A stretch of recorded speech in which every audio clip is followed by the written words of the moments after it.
One question that I get asked a lot is how do I get my outputs of my AES50 stage box working with my Behringer X32? And today I want to show you how to actually get that done. Now, there is one switch on this box that's important, and that little switch allows us to switch between 1 through 8, 9 through 16, and 17 through 24. Now, this switch refers to these outputs here. So for instance, if I have this on 1 through 8, it's going to put AES50 A 1 through 8 on these outputs. If you put this to 9 through 16, it's going to put 9 through 16, and then 17 through 24, it's going to be 17 through 24 here. Now to do this, what we need to do is we need to go to routing, and then because this is on AES50B, that is where this routing comes into. So let's tab over to AES50B and let's check this out.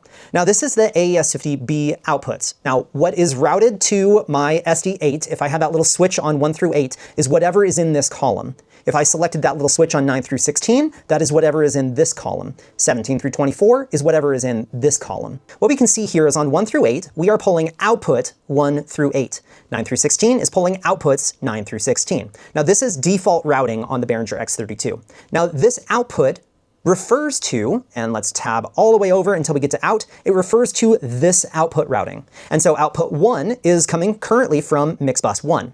Now on this SD8, I have this little switch set to 1 through 8, which means that this is output 1, this is output 8. Because I have mix bus 1 on output 1, that'll show up right here.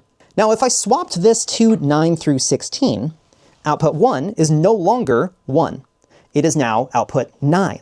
Which then we would go and scroll all the way down until we get to output 9, which we can see is on mix bus 9.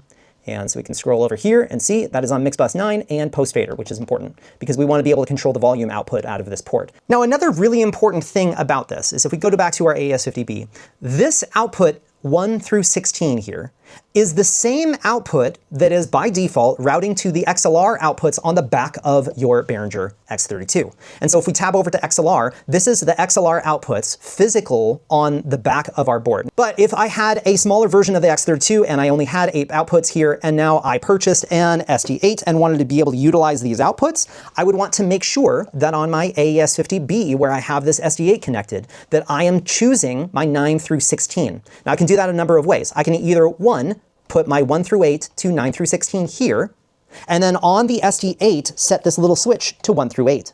And because this box is now pulling from AES50 1 through 8, up here, we can see that it's 9 through 16, meaning that this stage box has 9 through 16 on this output. So as long as you know where your outputs are pulling from on the stage box, you can route it correctly on your actual console.